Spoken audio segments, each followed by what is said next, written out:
Welcome back to Breakfast Television, 9:40 on a Thursday morning. Now, we've seen a number of economic issues in the U.S. and especially the film industry, and it's such a big part of us here in Vancouver that it's only natural we would see some of the effects of the problems they're seeing in the South. I'm here with Brooke Toplass, who is the head of casting for Insight Film Studios. Welcome to the show. Thank you. What are some of the shows that you have worked on?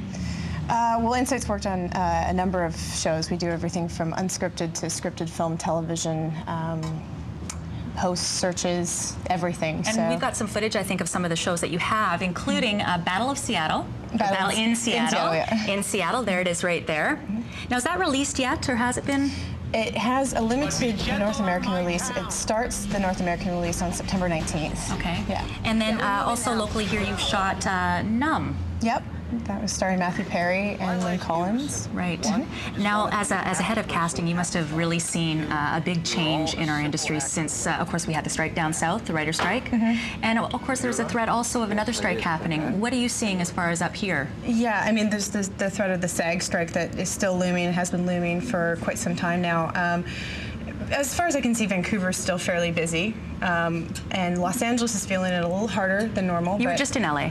Yeah, and you know, there's definitely an energy down there that suggests that this year has been a bit of a tricky one for people. But everyone's really optimistic that it's going to change come the new year with all the pilots and everything that are going to be coming out. So we think the future remains strong here in Vancouver. Oh yeah, there's always going to be work in Vancouver. Okay. Always, especially with the climate that we have, the crews, the talent. It's always going to be a desirable place to film in. So. Okay, so if someone wants to get into this industry as an actor, do you recommend they start as an extra, or is it not necessary? What's your advice? Well, there's a number of different ways you can start. You could start as, I did extra work, and okay. I found it was a really good way to see what the workings of being on set is like. So that's a really good way to start if you're just curious to see if it's something that you could do. It's a commitment. You have to, once you commit to working on set for the day, you have to be there. So it's a way of committing to it to see if it's something you want to do. And then getting contacts and exposing yourself to the industry a little bit more. But you can, you know, I would recommend looking at schools and looking into actual traditional training programs, because acting isn't just being on camera. You have to know what you're doing. Do you need an agent? Yeah. If you're wanting to go out for film and television, you definitely need an agent. Yeah. And is it hard? Like, is it assumed that you can just get an agent, or it's not that easy? It's not that easy, especially because things are so slow right now. You know, to get an agent, there's many ways you can go about it. I would recommend working with a school or you know, some sort of mentorship program, or a coach first, and speaking to your peers and your mentors as to which agent to go and meet with. And there's a lot available. I would recommend going on to ubcp.com, which is the Union of BC Performers. They have a great list of who represent extras and film, television, principal actors, commercial actors. So, do you need to have a headshot before you go see an agent, or is that something that happens after the fact? You want a good headshot to start right away. What should it look like? I think, do you want to be having the airbrushing and making sure you look perfect, or is it better to be more natural? It's definitely better to be more natural. What we want to see is who is in front of us when they come into the room. If I see someone's headshot and I think, oh, this person's absolutely perfect for the role, and then they come in and they look completely different, it's hard to really explain it into terms, but it's so important to actually have that headshot look identical to what you look like as best as possible, because it just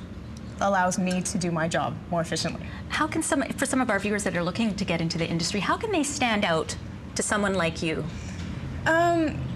It's tricky. I would probably recommend that, you know, I'm a big fan of people who are positive and comfortable and confident, and if I see that with somebody, then that's somebody who I think I want to work with, and I can rely on them to come in and audition and do a good job. So, you know, if they possess that confidence, that's what I look for. Okay, so for people, again, that are just getting into it, I think there are lots of websites, and there's lots of people said, I can help you do this, or I can help you do that. Do we need to be concerned that they can be taken advantage of, people that are just getting into this industry? Yeah, I mean, I remember when I first started, I first started as a model when I was younger, when I was like 14, 15, I went to a thing called New York Model Contracts, and it's like you have to pay a certain fee and all this sort of stuff. Well, they're legitimate, and they do help you get in the door, but you don't have to pay these certain fees. All you should be paying for is a headshot and your training, and then just getting out there and getting the agent. And a good agent will guide you in the direction of what other costs that will incur, but it should be very minimal. Okay, let's talk just briefly about what your role is. So someone like me, let's say I come in and audition for you.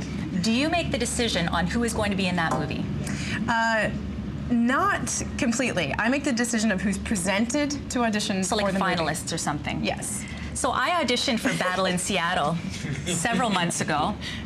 I didn't get the role, which is fine, and people shouldn't assume either that just because someone is in the industry that they have an advantage, right? Yeah, yeah. I mean, there is no advantage to anybody, really. No. But did I make the finals? Because, you know... The movie's been shot. Okay, fine. Thank you very much, Laura. Thanks for joining us today. Ashley, I didn't make it into Battle of Seattle, but, you know, maybe you could make it into one of the movies that Laura's going to be casting someday. I don't know. What do you think? Well, she's a good-looking gal. Talented, right, Laura? Yeah, and she likes wine. And perfect. My kind of girl. Done. Yeah, exactly. Hey, Ashley. Thanks, Dawn. Yes, okay. This is my last hit down at Valley Estates, the winemaking company.